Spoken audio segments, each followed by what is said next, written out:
تلی و چې دی ورپسې رسېدی نه شو. دا 11 سړي و 15 ښځې حبشې ته لاړه. په حبشه کې یو بادشاه و نجاشي، هغه سره دیره شو. ډېر ښه سړی و، نیک سړی و، عیسایي و خو نیک سړی و، ښه سړی و. نو دا پروپیګنډه وشوله چې د مکې خلک مسلمانان شو، د اطلاع ورسېدله. نو بس د هغه ځای چې تاجرانو غلطه اطلاع ورسېده، نو د هغه ځای نه هغوی واپس رالل چې بس کار وشو، مکه مسلمانه شوه. نو چې جدې ته رالل معلومات یې وکړل، نو هغه خبره دروغ وه. نو دی سره بیا نور ملګري یو ځای شو، نو بیا ورسره 86 شپږ اتیا سړي او 14 ښځې یو ځای شوې. 80 سړي او 14 ښځې نو واپس لاړل حبشې ته. نجاشي سره دیره شو. د کافرانو په زړه دا کم ځای ځایدل، هغه وی 80 کسانو 14 ښځې خو ډېر شی دی، دا خو اوهم خلک دي، دا خو موږ نه لاړل حبشې ته. او د هغوی قانون به دا و چې په ملک کې به په کلي کې به یو سړی و، نو بیا به څه ناسه محفوظ به و، څه ناسه خو چې د کلي نه به ووته، بس بیا به دې چا نه شو بچ کولی. که بیا به تا دې رانیوه، نو قوم به یې وي د خو هجرت کړی دی، موږ د ده مدد نه کوو، نسب به مدد نه کوو. ولې د اوس هجرت وکړه ته ولې د وطن نه وتې؟ چې ووتې بس. نو چې دوی څنګ لاړل، نو د مکې کافرانو یو 2 کسان نجاشي له ولېږل، یو عمرو بن العاص و یو عبدالله ابن ابي ربیعه. عمرو بن العاص او عبدالله ابن ابي ربیعه وی تاسو لاړ شئ نجاشي له او ښې تحفې ځان سره یوسئ، او د نجاشي د دربار چې کوم خاص خلک دي هغوی له به تحفې لاول ورکړئ. ابا مرګري شي، نو نجاشي ته وی چې دا موږ له راکړه. نو چې هغه آماده شي چې در کومه، بس موږ به وفد درولیږو، جرګه به درولیږو، د لاستریر به یې راولو او مکه کې به یې مړه کړو. ځکه چې د مکې نه اوس دوی اوتې دي، د مکې امن د دوی ختم شوی دی. نو چې دوی دواړه لاړل، بلا تحفې تحائف یې یوړل، او هغه تحفې تحائف د نجاشي چې کوم خاص درباریانو، وزیران او مشیران هغوی له ورکړل. وی موږ به نجاشي ته لږ ور ورسوئ، مونږ هغه سره یو څو خبرې کوو، او د یو کار به وکړې، تاسو به هم زمونږ ملګرتیا کوئ، دا چې زمونږ د کلي کوم خلک دلته را تښتېدلی دی، چې دا مونږ له لاس په لاس راکړي، دا وتړي او مونږ له لاس په لاس راکړي چې مونږ یې مکې ته یوسو. هغوی خو تحفې تحائف رشوت خو ناشنا شی دی، رشوتونه یې واخېستل، تحفې تحائف یې واخېستل. او نجاشي ته یې ویل چې دغسې د مکې څه خلک راغلي، تاسو سره ضروري خبرې کول غواړئ. نو د مکې د خلکو به ډېر خلکو عزت او قدر کو، د بیت الله د مخه او د حج او د عمرې د مخه. وی ډېره ښه درې ول. دا 2 کافران چې کوم دا وروستو عمرو بن العاص بیا خدای مسلمان کړی دی، دوی چې لاړل نجاشي ته ودرېدل. وی څنګه راغلی؟ وی صاحب زمونږ نه څه بعضې کسان دلته را تښتېدلي او تا سره یې امن غوښتی دی، او زمونږ په زوړ دین پسې خبرې هم کوي، کنځل هم راپسې کوي، مونږ هلته نه پرېښودل، دلته رالل، او ته بیا مهرباني وکړې او دا راله راکړه. او دا ډېر خراب خلک دی، او ساحران او جادوګر دي، او د پلار او د دوی منځ کې اختلافات جوړ کړل، د ښځې له خاوند منځ کې اختلافات. دوی یو مشر دی چې د هغه نه غټ جادوګر بل نشته دی. نو ته دا مې کسان موږ له راکړه. نو نجاشي وت، او دا چې کم د نجاشي درباریانو که نه، دا خواصو هغوی یې مرسته وکړه. وی صاحب دا د بیت الله خلک دی، ګورې صاحب د مکې خلک دی، ردی به قدر کوو، عزت به کوو، او دا سړي به والک وته. نجاشي وی نه نه، داسې خو نه ده که نه، په بې تحقیقه خبره خو نه ده پکار، هغه ګورو د هغوی نه تپوس کوو چې هغه څه وایي. نو نجاشي وی دا څوک دي؟ وی دا جي پلانکي ځای کې دیره دي. وی ولې؟ نو د دوی مشر حضرت جعفر و، دا د رسول الله مبارک د تره زوی و، د ابو طالب زوی و، د علي صاحب ورور و. نو جعفر دوی سره مشوره وکړه چې موږ به نجاشي را نه تپوس کوو، موږ به څه وایو ورته. که دوی موږ نه دا تپوس وکړي چې عیسی علیه السلام خدای دی که نه دی، اوس به دې سره څه کوو؟ دوی خو ته خدای وایي، موږ خو ته خدای نه وایو. دا به څه کېږي جنجال؟ فیصله یې په دې وکړه چې رښتیا خبرې به کوو، چاهې چې هر څه کېږي، موږ مرو که هر څه کېږي، خو دروغ به نه وایو، رښتیا به ورته کوایو. نو مجلس ته یې راوغوښتل، نجاشي ته تپوس وکړه، وی تاسو زما دې کلي ته علاقې ته راغلی یې؟ وی وی تاسو پسې دا خلک راغلي، دام رانه غواړي، تاسو ولې نوی دین اختیار کړی دی او څه مسله ده؟ جعفر پاسې وی بادشاه سره، او چې دوی لاول دربار ته را ننوتل، نو د نجاشي دربار ته چې به خلک ننوتېدل، نو سجده به یې ورته لګوله، د کافرو ټولو به سجده لګوله، دوی سجده ونه لګوله. ورته یې ودې لیدل دې کبرجنو ته، تاله چې څوک راځي سجده راته لګوي او دوی سجده ونه لګوله ودې لیدل نو نجاشي تپوس وکړه وی سجده ما ته ولې ونه لګوله وی صاحب مونږ کې یو سړی الله را لېږلی دی او هغه وی چې دا د خدای پیغمبر نعرف اباه و امه مونږ یې پلار هم پېژنو مونږ یې مور هم پېژنو مونږ یې قوم هم پېژنو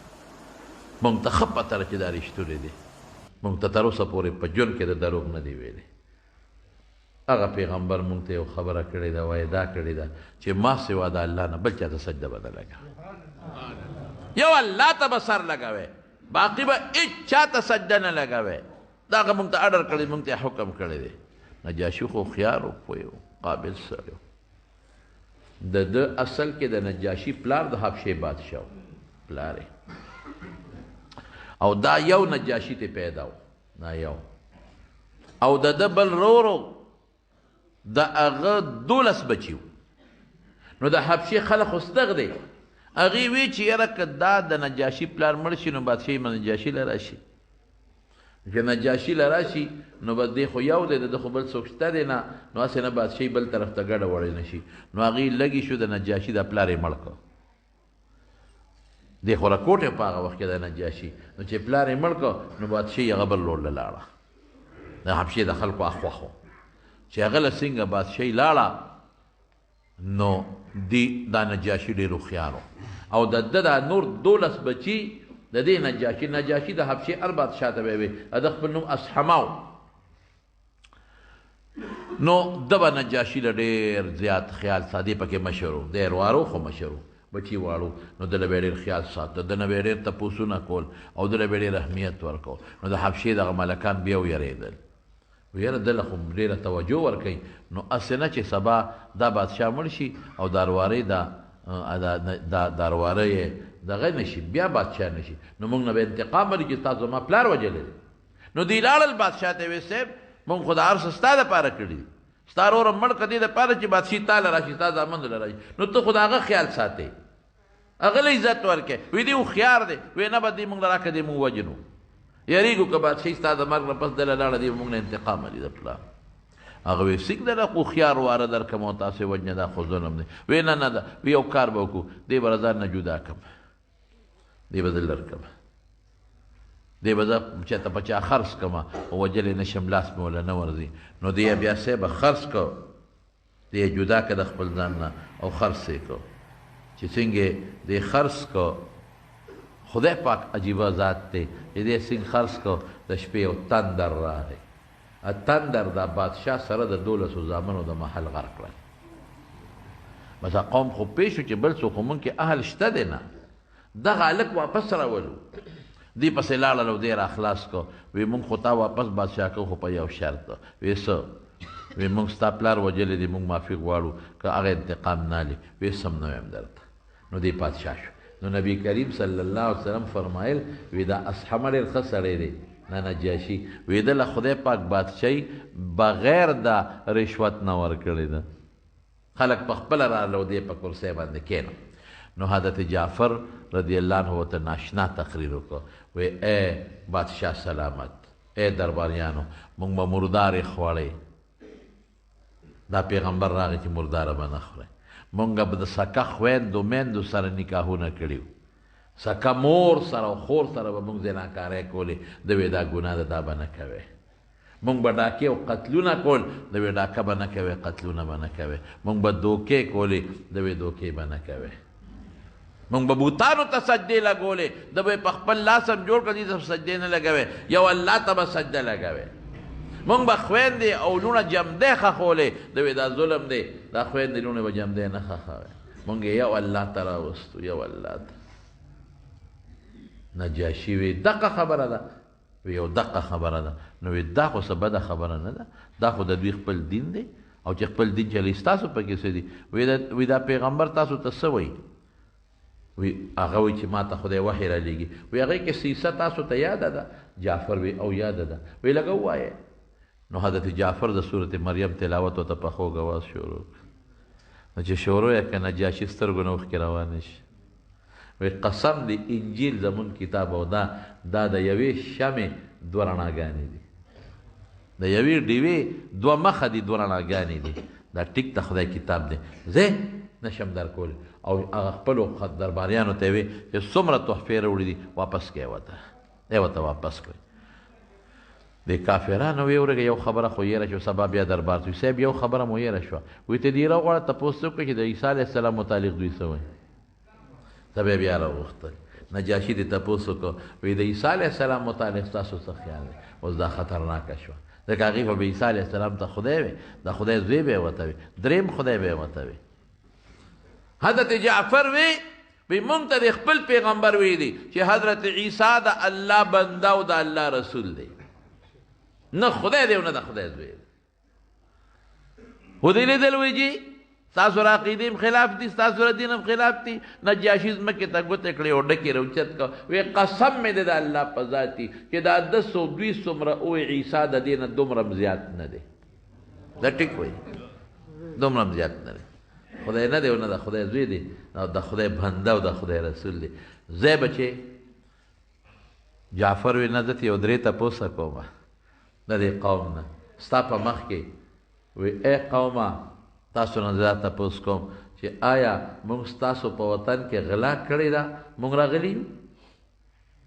سم پټ کړي دي دلته راغلي یو؟ وی نه.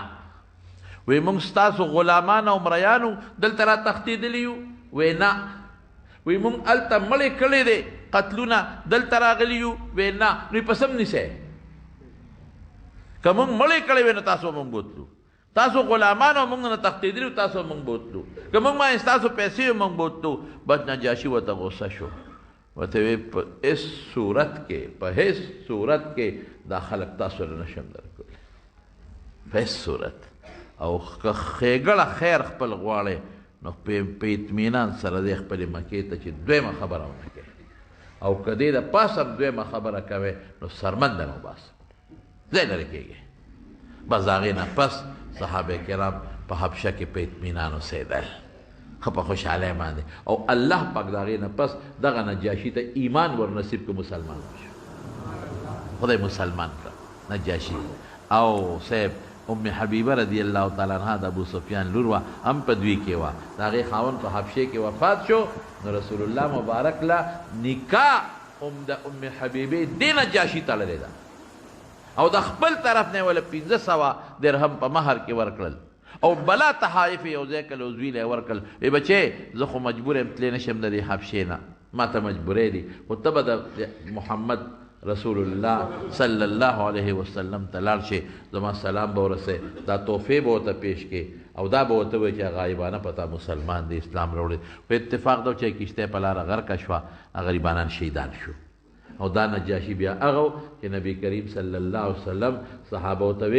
وی ستاسو هغه ورور اصحمه نجاشي وفات شوی دی او جنازه به پرې زه کوم. نو رسول الله مبارک بیا په هغه غایبانه جنازه کړې ده. نو څوک خو وایي غایبانه وه، خو زمونږ امام ابو حنیفه رحمت الله علیه یو روایت دی، یو حدیث د عبدالله ابن عباس دی، هغه فرمایي چې د نجاشي جبریل علیه السلام وایي دا ځمکه ورته رانږدې کړه، نو نجاشي پیغمبر علیه السلام ته د هغه کټ ښکارېده، د هغه لاش،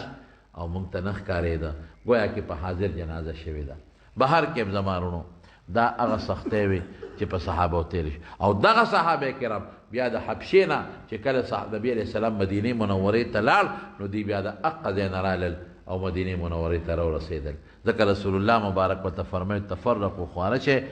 تاسو به الله یو ځای جمع کوي. نو مدینه منوره کې خدای پاک را جمع کړل. و زمانو د مکې نه حبشې ته هجرت کول ښکاره خبر چې هغه زمانه کې نه موټر و، نه هلته ریلګاډی و، نه هغه زمانه کې دا بحري جهازونه چې دا اوس کم دي، او نه جهازونه، څومره په تکلیف دا غریبانو رسېدلي، او په پردی ځمکه کې بیا به دا اوسېدل څومره ګرانه وه، او بادشاه سره مقابل، او د مکې خلکو څومره سختۍ پې تېرې کړې او تللي ورپسې، دا دغه اسلام او د دین د خاطره. دې دپاره مې ده ووایي یو د صحابو تاریخ تاسو ته معلوم شي.